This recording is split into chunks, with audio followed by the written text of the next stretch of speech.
Well, welcome everyone. As part of International Women's Day, we're pleased to bring you another professional series. And our topic today is gender balance, gender equity is an economic issue and not a woman's issue.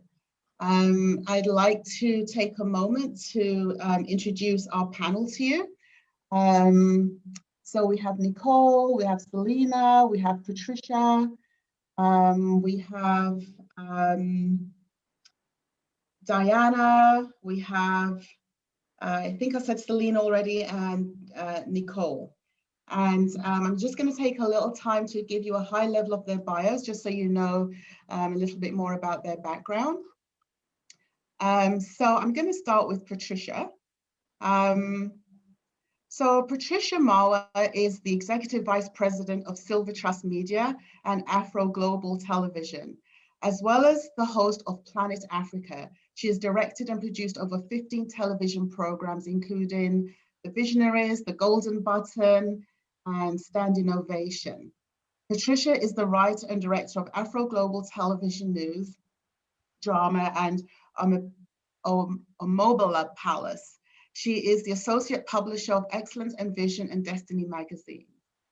She's listed in the Who's Who Black Canada, and she is a recipient of the Toronto Police Community Services Award, the International Women's Achievers Award, the Martin Luther King Dream Keeper Award, and a Queen Elizabeth XI Diamond Jubilee Medal. She's also the founder of Crossover Mentorship Program, which is a youth empowerment initiative.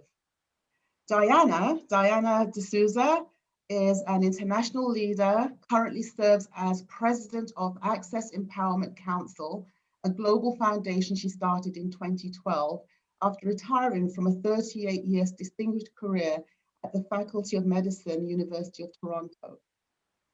She's held prominent roles as senior officer, service learning, community partnerships, student life coordinator, and business officer, as well as awards officer and University of Toronto diversity representative nationally in Canada and the USA. A passionate trailblazer on social responsibility, Diana has founded and co-founded over 21 outreach programs at U of T Faculty of Medicine, serving underrepresented and marginalized populations in the GTA. Selena Chavanez, and I do hope I pronounced your last name correctly, Selena, is a business consultant, coach, and international speaker. She currently serves as the senior advisor, EDI initiatives, and adjunct lecturer at Queen's University. And her forthcoming book, Can You Hear Me Now, was published by Penguin Random House Canada and will be available, or it should be available, from February the 2nd, 2021. So well done. She was the former Member of Parliament for Whitby, Parliamentary Secretary to Prime Minister Justin Trudeau, and Parliamentary Secretary for International Development. Nicole is a professional event planner, inspirational speaker, community advocate, and podcaster, and Voice of Victory mental fitness coach. Nicole Waldron has enjoyed a 28-year career spanning fields as varied as project management, arts administration, public relations, governance, and social advocacy. She served as a consultant to many organizations, festivals, and special events in the United States, Trinidad and Tobago, and many regions of Canada. I'll move on to Suzanne Sways. Suzanne is a native of California. She attended Washington and Lee University as part of the second class of women graduating with honors. After graduating college, she attended UCLA, where she earned an MA and PhD. After nearly a decade working in leadership positions in psychometrics assessment and research within associations and academic institutions, as well as a human resource within 1,100 corporate companies, Dr. Sways earned an MBA from the FUQUA School of Business at Duke University. There she explored the topics of organization development and marketing. She's also an associate professor at George Washington University in Washington, DC. She's contributed to more than 500 peer-reviewed journal articles, conference presentations, and book chapters, and has edited 2 reference volumes. She's also had impacts on scholarships and research and actions of a wide variety of academic and practitioners internationally. And in December 2020, she founded the Diversity Think Tank, a knowledge and consulting firm. So that's our illustrious lineup of panelists. So what I'm going to invite you all to do now is just briefly share with us your thoughts on gender balance, gender equity is an economic issue and not a woman's issue. What resonates with you when you hear that topic? I will start with Patricia. Hi, everyone. Happy International Women's Day and month. I'm so honored to be on this panel with such amazing ladies.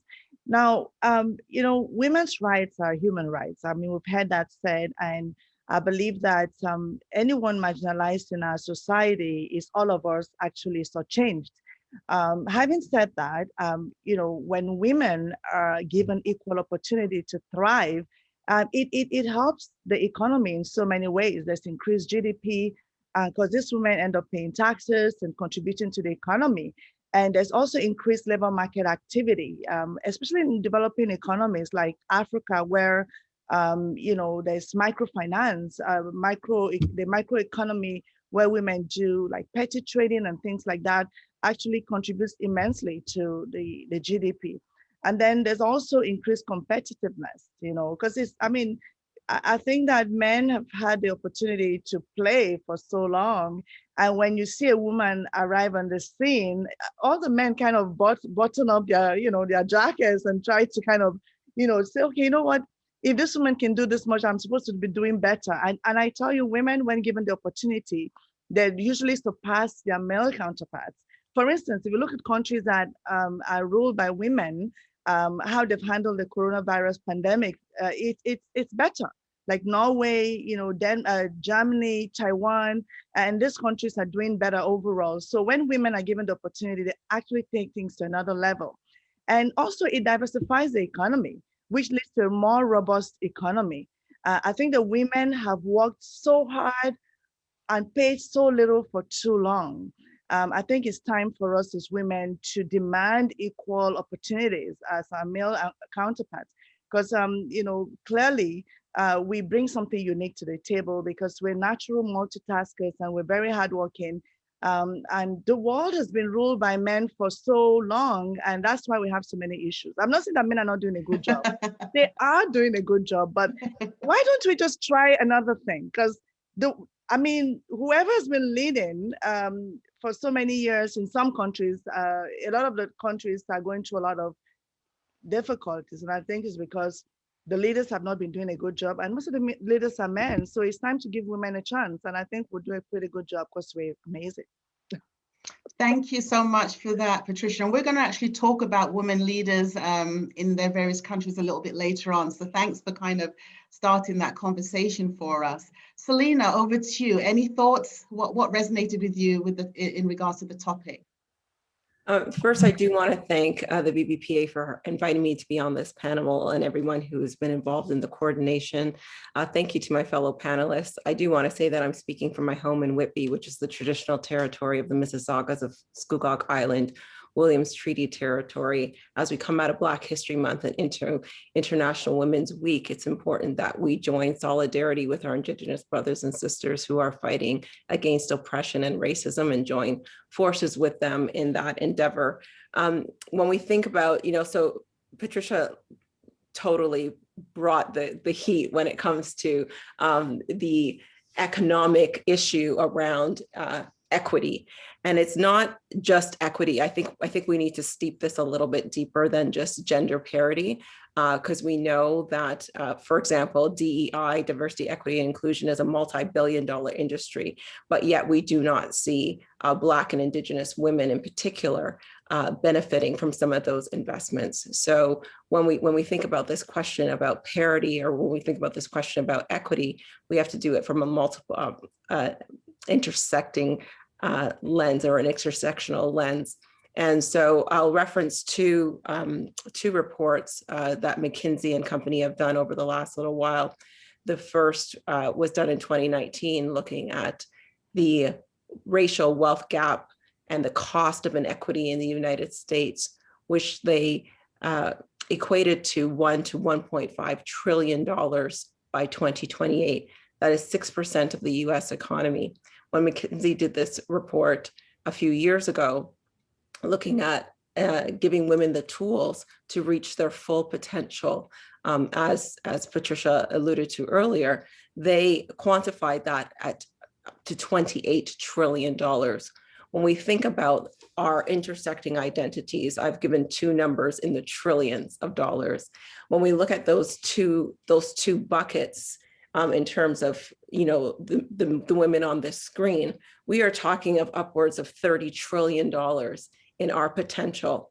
And when we think about, you know, when we draw from Patricia's earlier comments around sort of what happens globally, especially within the global South, these are individuals who are often left behind, who, when we look at the Sustainable Development Goals and what we're trying to do globally to elevate individuals, especially those who are poorest and most vulnerable, those are the individuals who are compartmentalized or of the majority of that 20 or 30 trillion dollars that I spoke about.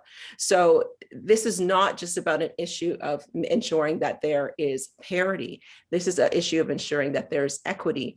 And when we think about equity, I'll leave on this point. When we think about equity, we often think about, you know, we're going to add somebody to our community, our organization, our spheres, and they're going to take us part of my slice of the pie.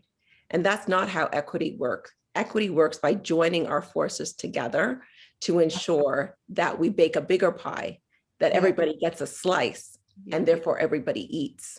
Yes. And every single thing that we do as women, as people with multiple intersecting identity, adds value to us, how we navigate the world, how we overcome our challenges, the resilience that allows us to overcome barriers. That adds value to us.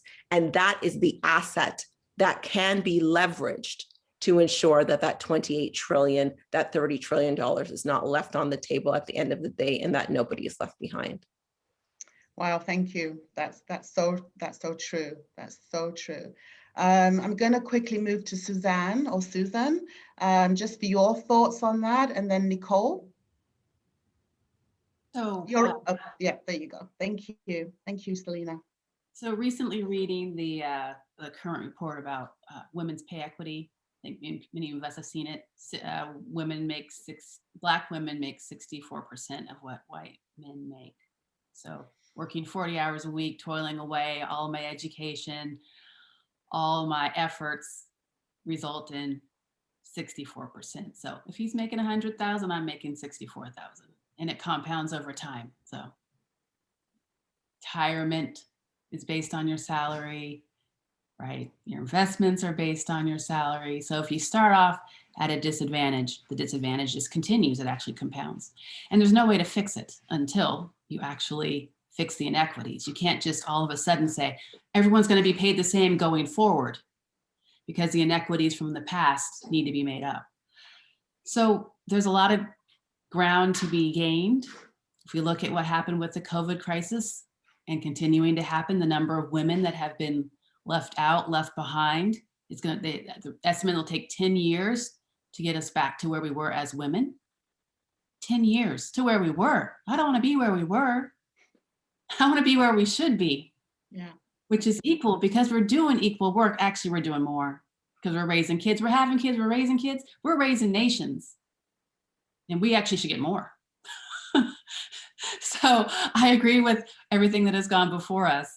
The question is, what is our path forward? And I think our path forward is to continue with the entrepreneurial spirit. How many women have a job and a jobby job and a second thing and a third thing? Because we know that's the only way to make up for the 64% that we're getting.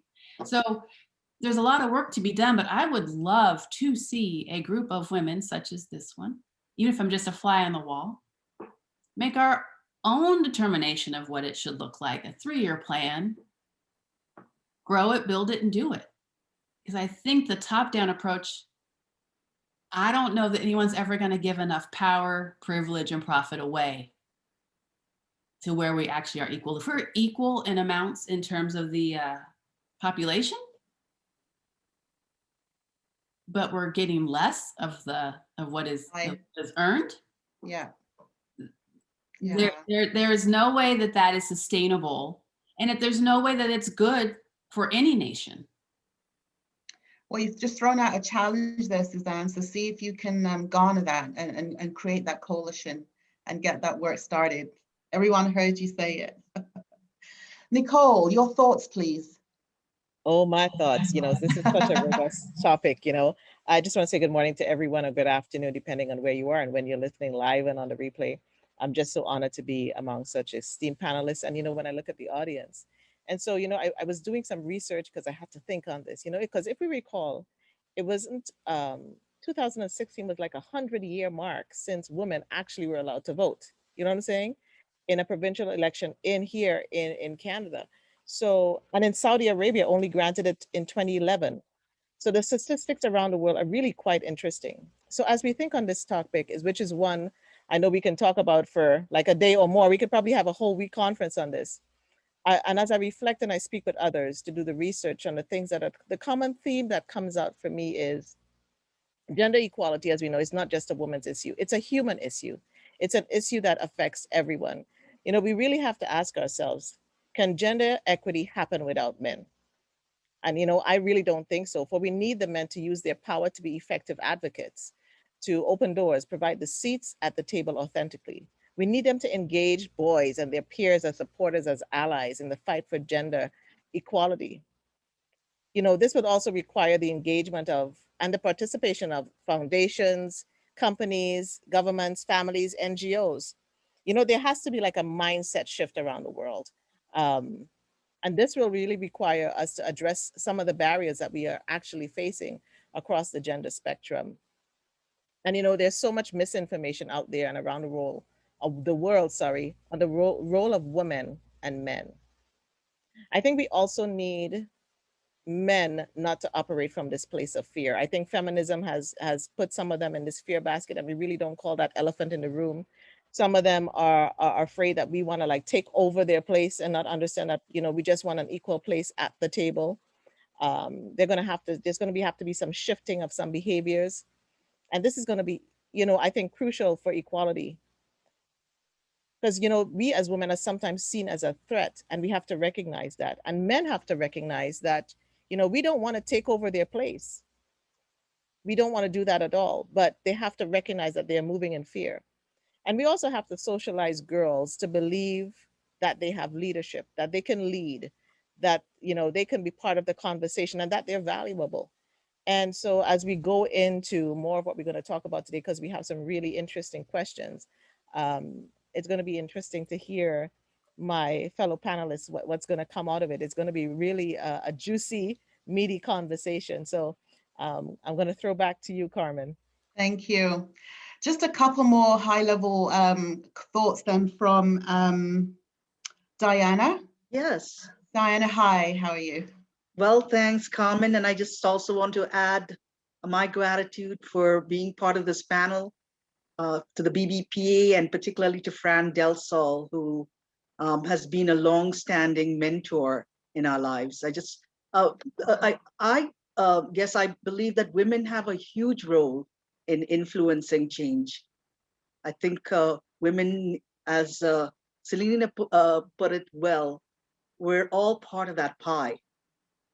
We need to take some of the slices and make things happen for us. We need to be bold, to network, turn the possibilities into pragmatic goals, not only for ourselves, but in the whole environment, whether it's government trying to get more women into political arenas so that they can affect policy change.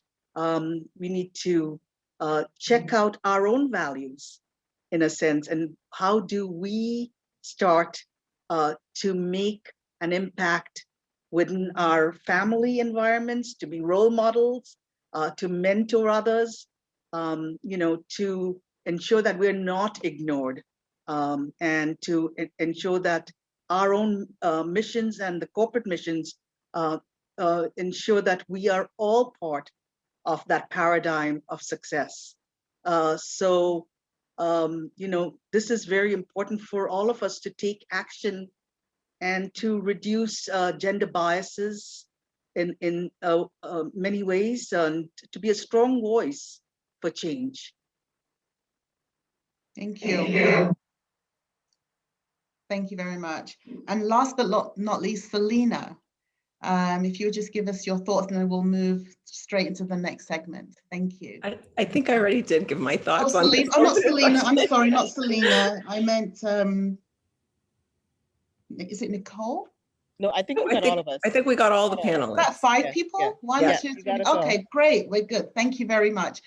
So I'd just like to welcome those that have joined after we started. Again, my name's Carmen Hansen-Hoyt, and I'm Secretary for the BBPA, and you've just been hearing from our 5 panelists. So now we're going to move into the questions that, as Nicole mentioned, are meaty. And I'm going to circle right back to you, Patricia, if you don't mind. I'd like to address this question to you. And also for our participants, if you have any question or if anything comes to mind as we're going through the discussion, please note it in the chat and I will try and catch that and share it with our panelists. So according to the United Nations, women are constrained from achieving the highest leadership positions. Apparently only 5% of Fortune 500 CEOs are women. What do you believe are some of the factors which prevent women from achieving this status, whether organizationally or in the pursuit of their own business?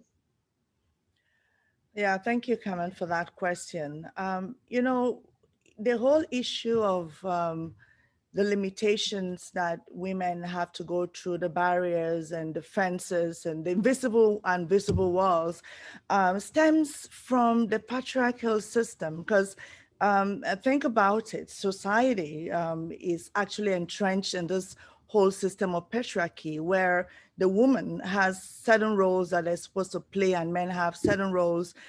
It's better in this part of the world, but where I grew up, those roles were so clearly defined at some point. Things have gotten better now, but whereby the man, was the one that was the leader.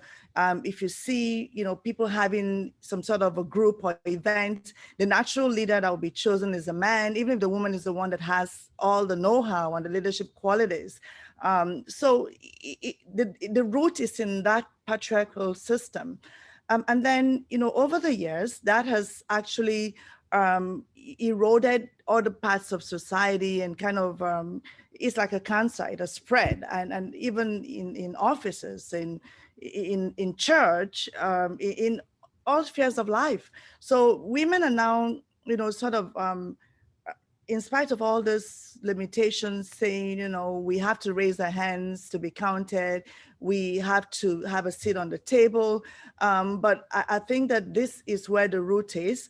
And the other thing is men have been the ones running things for so long, and we've gotten used to men running things. I mean, I remember recently when I was directing my first movie, my first drama series, I was a director and producer and the writer. And I remember, going to my husband and calling him aside and saying, have you noticed that when I tell them the crew to do this, they don't listen? But when you or the assistant director tells them to do it, and he said, yeah, I've noticed that. And I said, what I didn't know what to do, because it was a situation where they didn't want to listen to what I was saying, but I was the one calling the shot. I was the director, I was the writer, the producer. So I'm the one going to write your checks. So what my husband did was he called the team together and he said, guys, Patricia is the boss. She's the writer, she's the director, she's the producer. She's the one going to cut your check. She's a producer. So let's get that clear from the onset. In fact, when I came on set, my name was not on the card as director. So I am a humble person. I don't like to but I said, but excuse me, I'm the director. That's not my name on the card. It's the name of the person who is assisting me. He's a guy, yes, but I'm the director here. So you can imagine how even in our day-to-day activities, doing our jobs or even going shopping, this thing plays out. So I think we just have gotten so used to men being in charge. So that's two. And the third thing is, I think we women have also somehow accepted what what is. We're beginning to now say no. Like Selena, was in politics. We're now, going out and saying, no, we have to be part of policy making. We have to be in politics. Women are now leading big countries in the world, like Germany, Norway, Taiwan, like, so many countries. And things are changing, but I think we got used to the norm. So I'll just let other panelists delve in, but these are the 3 points I would like to highlight at this point. Thank you. And you talked about allies, and I know Suzanne mentioned about having partnerships with men. And I was just wondering if you wanted to pick up on that at all and expand on what or add to what she's said. Yeah, I'm gonna have to start going first because all the good stuff's getting taken. So no, but literally we are discussing affinity bias. And so that's when the unconscious decision to choose those that look like you when you're making decisions. So if you're on a board and you're choosing the next CEO, the board members typically are male, white male, and they tend to choose folks that look like them, been places that they've been, speak the same language, use the same phrases, go to the same clubs. And that's become what has been a compounding ongoing issue, is this affinity bias. And so we need to surface that bias, make it no longer unconscious, make it conscious and address it. So part of that you've seen internationally where NASDAQ corporations are requiring that the names that go before a board are diverse, that there are women on the list, that there are people of color on the list, that they're representative in terms of sexual orientation. So there's been a push because we are trying to surface these biases. So you no longer can use the excuse that it's unconscious. We have to make it conscious so we can address it. If we say we don't see it, then we can ignore it. You can't do that any longer. Not anymore. And yes, we do need allies because it's going to take all of us to change it. And as I continue to say, which I'm not sure it's quite the right thing to say, but it works for me. As I continue to say, it takes the village to get diversity, equity, and inclusion right. It takes one village idiot to mess it all up. It takes one person to cause the risk. It takes one person to trigger that lawsuit. Yeah. So it takes every man, every woman, and everyone, as has been said, we all benefit from it. I'm not taking a crust of your pie. I'm not taking a crumb of your pie. There is so much pie. I can make more pie, and it's not about a table. We've been virtual for a year. We don't even need tables anymore. Right? The cloud is limitless. It's all virtual. There's space for all of us. And if we really want to move the nation and solve some of the problems, it's all of us. It takes all of us. That's fantastic. Did anyone else want to weigh in on that question? I'd just like to say that as we talk about women, though, one of the things my focus has been all my life, as you probably know, is the whole mentoring opportunities. I started my work over 26 years ago, supporting children, particularly young girls, who are struggling to even think about that professional leadership role of theirs. So mentoring and tutoring has been one of my fortes in helping young girls develop into leaders. And I really believe that mentoring relationship, whether it's a young girl or a woman, is to form positive relationships with your allies. As Susan said, the role models and mentors help support girls as they shift, or women as they shift their perceptions and tap into their potential. So it's very important for us to nurture our children first, to respect each other, and to realize that we all have the potential to get to that leadership role. Absolutely. Absolutely. Carmen, if you don't mind, I just want to go back to the 5% women in CEO positions and address this elephant in the room, I think. Our institutions were built on exclusionary principles. from the heart of our institution, our democracy was built on exclusionary principles. Women weren't given the right to vote, like Nicole said. Indigenous people, Black people were not there. And then that status quo was reinforced by racist and oppressive policy, the Indian Act, anti-Black immigration policy, residential schools, reinforced that status quo. And then we show up. Right? Black women at this moment in time are the most educated demographic in North America. And yet we do not make up these important roles and have those important seats at the table. So it's not just about saying, okay, let women show up. We are showing up, we are showing out. We are the most educated demographic. However, we're still not there. Why? Because culture eats strategy for breakfast. If the culture of your organization is toxic and therefore does not receive that diversity, that education, that asset in a way that that could bloom and create equity, then the strive towards equity is never going to happen, because you're going to hire based on performative measures instead of substantive measures. You're going to put that into a toxic environment, and what's going to happen to that person? They are going to leave. So there has to be a recognition that yes, we are there, we have merit, we have education, but the culture needs to change, and that requires those who have positions of power to be able to shift that. And one more thing before I move on, if you look at the work from economist Marianne Bertrand, who looked at some of these Fortune 500 companies and assessed resumes, what she found was that when resumes are handed in that have ethnic sounding names, 50% of the time those resumes are thrown out. Now, when those names are changed and are more white sounding, it not only increases the opportunity for that person to get interviewed, it gives that white sounding name or that white individual 8 years, a perceived 8 years extra experience, 8 years. So when we say this thing about, oh, 2 resumes are the same and one is Black and one is white, what is going to happen? We already know the perception of that individual allows them to be that. So when we see a 5%, it can't fall on us to, do better and educate our girls and we've been doing that. This is time that we start calling things out and saying, look, that culture of that organization needs to change. We have been doing the work. It's time for our allies to step up and do something as well. Yeah. And Carmen, I just want to say one thing to what Selena said, because I literally was thinking about it this morning.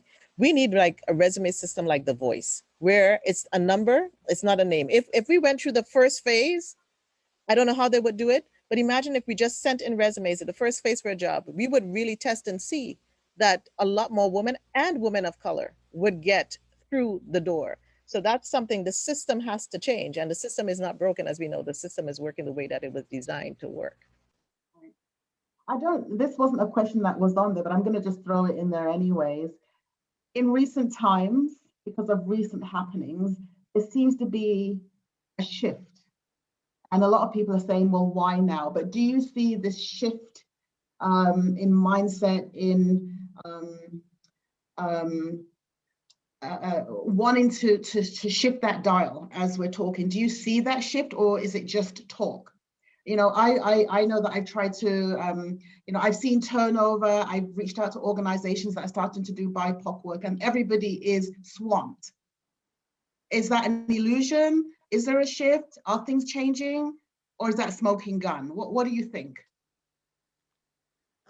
I'm just going to say from my own perspective, I've retired, from the medical school 9 years ago. But one of the neat things about what I see since I left is that the Faculty of Medicine and the university as a whole have made, dramatic shifts in leadership. So hiring individuals who actually should steer the direction of diversity. And in my case, the Faculty of Medicine hired an amazing Black woman as the Chief Diversity Officer, Dr. Lisa Robinson.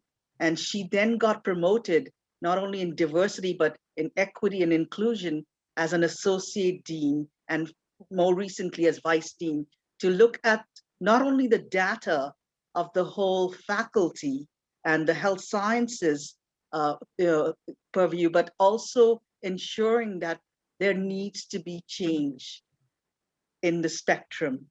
People need to look like her and me in the staffing, whether it's administrative staff, leadership, or academic. There needs to be dramatic shifts. Right. And anybody else want to just speak to that? There, Susan, go ahead. I'm sorry, Selena, were you about to go? No, I said, go ahead, Susan, go ahead. There is a definite interest in diversity, equity, inclusion, because I think any organization that's not noticing is going to be in trouble, because people are watching. So everyone is doing something, from the statements to what's on the website to hiring a person. Everyone's doing something. The quality, so the quantity, it's occurring, the numbers are there. The quality may not be. And the proof will be in the pudding. Where are you going to be in a year, 2 years, 3 years? Is it sustainable? Are you hiring a DEI person? Does that DEI person report to the CEO or to HR? Does the DEI person have a budget? Are the people on the ERGs, are they getting release time to work on these employee resource groups? So is it performative or is it actionable? So those who are, I'm sorry, Selena, are you cheering for me? Okay. So those who have intent, that's laudable. But to get to action takes commitment, and that commitment is money, resources, and so that's where the proof is going to be. And so we, the community, the society, us, we keep that pressure on, and we keep asking, and we keep going to websites. We keep, is it there? We say, oh, you say you're gonna give $10 million? Where did it go? Goldman Sachs say they're giving us 10 billion, Black women, 10 billion. They've said where it's gonna go, maternal health, Black entrepreneurs. They're investing $10 billion in 1 million Black women. They laid the gauntlet down. So not only are you gonna be watching, but they've challenged others right there. So as long as we can keep the pressure on, keep the spotlight on, just like the Black women are doing to the Biden administration, we will be doing to corporations. It'll keep happening. But yes, the interest is there, the intent is there. Now we just need to see quality, commitment, continuation. Thank you. Oh, Susan, I absolutely appreciate that, because I was going to talk about, but not from a organizational perspective, but from a systems perspective, where the pressure needs to be continued. So I am always glass half empty, not by design, but because we need to keep the pressure on. And if I start getting complacent, then we take our foot off the wheel. And what we've seen in terms of shifts, especially in our systems here, is what the actual meaning of the word democracy is, and it's power of the people. And we've seen these shifts happen because the people have demanded, the people have ensured that the political will happens. When we see things like in our education system, the first year ever in 2021, where de-streaming has been canceled for grade 9 students. That didn't happen because some leader decided that they were going to do so. That happened because parents, Black parents in particular, Black women, decided that they were going to put that pressure on. So when we talk about shifts, those shifts happen because people have recognized that the meaning of democracy, the word demos and kratos, the Greek words, means the power of the people. And if the people continue to put that pressure on systems, we will see change. And when we think about things like, the modern day lynching of George Floyd, think about that. That's happened on a macro level. Everybody saw that. But let's think about our children and our education system. Our education system has had the knee on the necks of our kids for years. The graduation rates are poor. The racism that exists in our education system. We have parents who are actually driving that shift. When we think of our child welfare system, to have 40% of Black children in the state, not because they're bad, But because of racism that exists within the system, it's going to be the people that shift that. Our prison system, it'll take the people that shift that. And what I really want people to understand is the power that the people have, the power that we have in community, the power that we have in deciding that we are going to support each other, the power that we have in saying that you could call me brash, you could call me angry, you could call me bossy. I'm not going anywhere. You're going to talk about me anyway.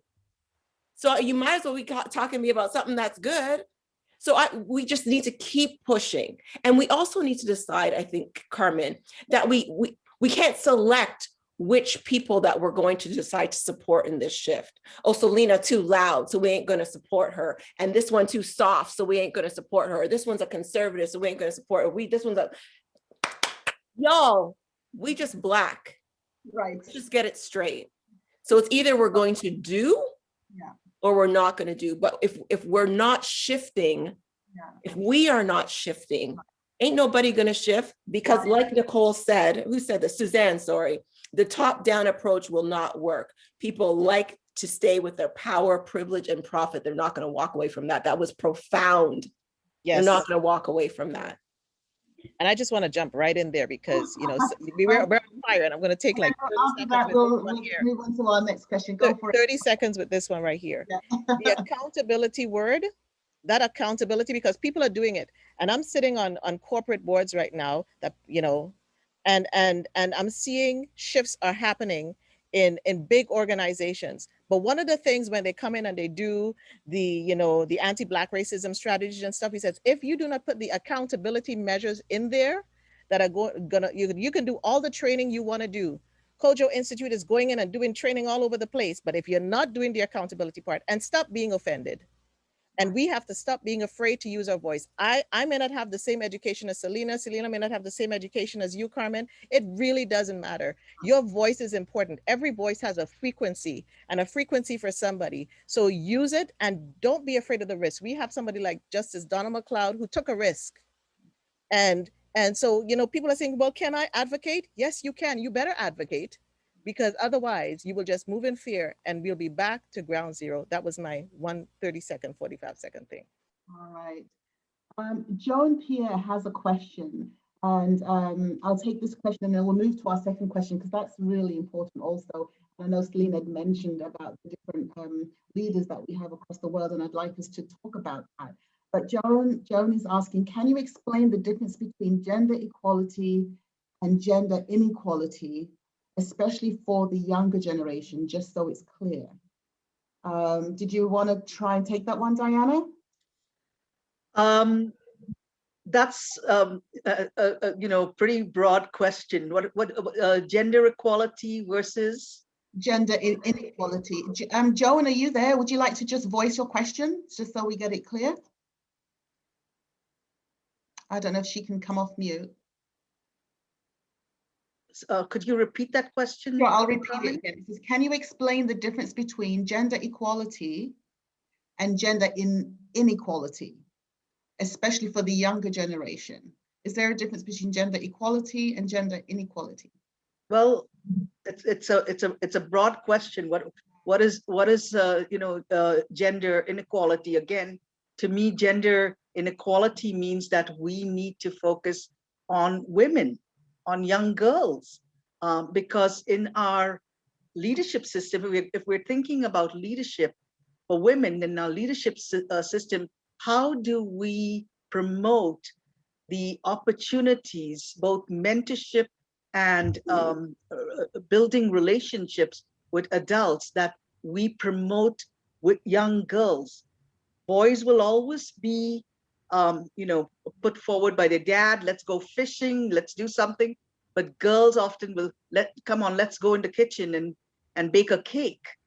But to me, we need to support our girls in terms of ensuring that, you know, they have the right relationships with not only their families, but with the you know, with groups outside of theirs, so that they can meet their potential and find their allies and build on role models that they look up to. I would say that is one of the key aspects. And the second one, talking about inequality, is that girls often are not even supported. I'm not saying about, Talina talks about Black families supporting, their children, but I believe that sometimes we often put the girl aside and promote the, opportunities for their sons. Right. Okay. Can I just add to that question, Carmen? So How to Be Anti-Racist, this book, the first chapter in their definitions, I think is really good. And I love using this book, not just from an anti-racist perspective, but from an anti-sexist, anti-homophobic, anything, just because the definitions are so clear around what is equity versus inequity. And, Ibram X. Kendi talks about racist policy or gendered policy or any kind of policy, right? Just switch the word racist for any of the others, is any measure that produces or sustains racial inequity between racial groups. Gender inequality would be any policy or activity that produces either equity or inequity between groups. These are not highly academic exercises. These are decisions that we make. These are ideas that we have, to Diana's point, ideas that we have that either perpetuate inequity between genders, and I don't want to just make it binary, but between genders, or we create equity between them. It's not an academic exercise. It really is about changing your mindset on how you promote equity between groups or inequity between groups. Thank you. Thank you very much. Let's go to our second question. So today, women head the governments of countries like Germany, Barbados, Serbia, Finland, Denmark, and also Trinidad and Tobago, Ethiopia, Taiwan. And then, of course, we have Kamala Harris in the United States as the vice president. It's also well documented that women seek power to make a difference and to overcome challenges. Do you believe that these countries will show more promise because of women leaders? And I'm just going to throw in there, because this is, as you can hear from my accent, I hail from Britain. I just want to throw in there Margaret Thatcher, just to talk about, do you believe these countries will show more promise because of women leaders? I know these are mostly Black, but I'm interested in this question, and I'm really interested in your response. So who can I start with? Let's go with Nicole this time. Today, women head governments. Do you believe that these countries will show more promise because of women leaders? My answer is absolutely yes. Okay. I might be a little biased, but hey, women have been for centuries. We had to be well-rounded in our thinking because of what we do, because we're the givers of life, and then we're doing everything in the home, then we go out and work. And so it's not a takeaway from men, but we have this way of thinking that is very different. And then also, when I look at the opportunities, when you see a woman in leadership, as another woman and as a girl, you are now given that boost, that confidence. I can do it. It's like how people are looking at Kamala Harris. And for me, growing up in Trinidad and Tobago, I was fortunate that my aunt was the first female minister. So I grew up around that political arena. I grew up going in a car with her, being with the prime minister. So the possibilities were there. And I saw women doing phenomenal things. I saw my mother, I saw members in my family, and I saw the shift as women were leaders. And even when I came here and seeing women in power, so whether it's governmental, whether it is leading corporations, I know women can do things differently. And somehow men have to just adjust and recognize, listen, we're not here to take your place. We're just here to be at your side, doing things simultaneously, but give us the room and it will be we can have a much better place, because the women think differently than men do. Right, and maybe we've got some men on this in this presentation, so maybe you could just throw some things in the chat. So there's a lot of, we're not trying to take from you, we want to be equal or partners. I'm interested to hear your response in the chat, so please feel free to just throw some things in there so we hear from you. Patricia, did you want to try and weigh in on this one? Yes. First of all, I mean, I just want to agree with what Nicole is saying, and to add that, you know, women, you cannot look at a person in isolation. You have to look at all the things that come with them. And as women, we have a lot of things that are unique about us, and we're the ones that take care of the home. We're natural multitaskers. We tend to be more holistic in our approach to things. And I must say that what is actually you know, missing in the world today that I wish we could have more of is humanity, that sense of, being human and empathetic. I think that's something that women bring to the table. For instance, if we just see the kind of leadership we just had in the United States of America, which has engineered all kinds of, terrible things in society, including white supremacy and all that, is because of that lack of that human touch to things. So women bring that to the table.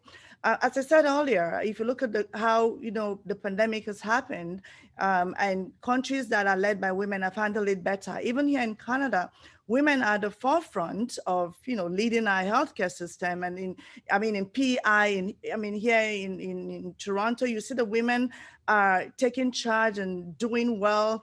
But I just want to say something. In Norway, they have a quota approach to equity, where they decided that 40% of all boards must have women, and this country did this boldly. And even though a lot of people actually frowned at this, see, the thing is, when people have been marginalized and they begin to speak up and want to sit at the table, those who've sat on the table for so long begin to feel uncomfortable, and there's always a pushback. In Norway, a lot of the men made fun of these women that were actually termed the golden petticoats. And a lot of these women were set up to fail.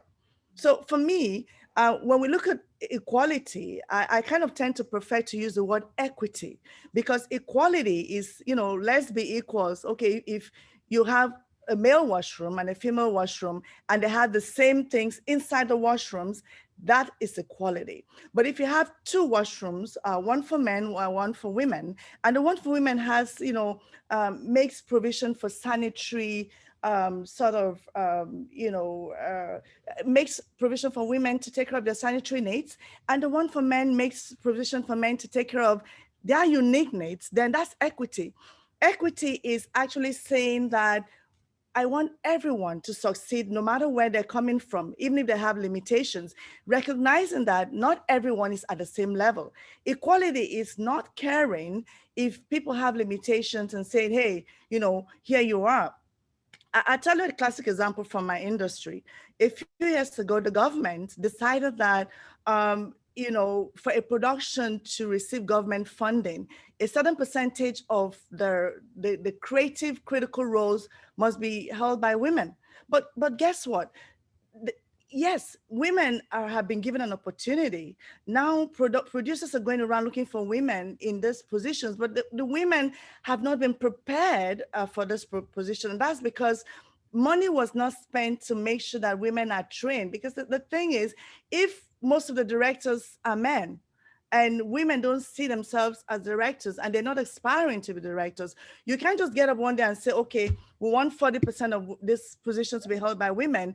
We have to have a more reactive approach where we'll say, okay, in the next 2 years, we want to do this. So let's begin to spend money to encourage and train and let women see role models in this field that look like them. So I think having women in a leadership position is one thing. Supporting women in position is another thing, because I've seen a lot of times when women are put in positions and they're set up to fail, not because they failed, but because the system is built against them. And I must say that we can put policies in place all we want, but we cannot legislate hearts. I always believe in the heart. What is lacking today is we have a society without a heart. People are moving around, making policies, doing things, but there's no empathy. There's no heart, and I must say that when women rule, they rule with a heart, and the heart is what makes the difference. The people who make the difference in the world, let me just say this, are not the people with the credentials, are not the people with the power, but the people with the concern. Right, thank you.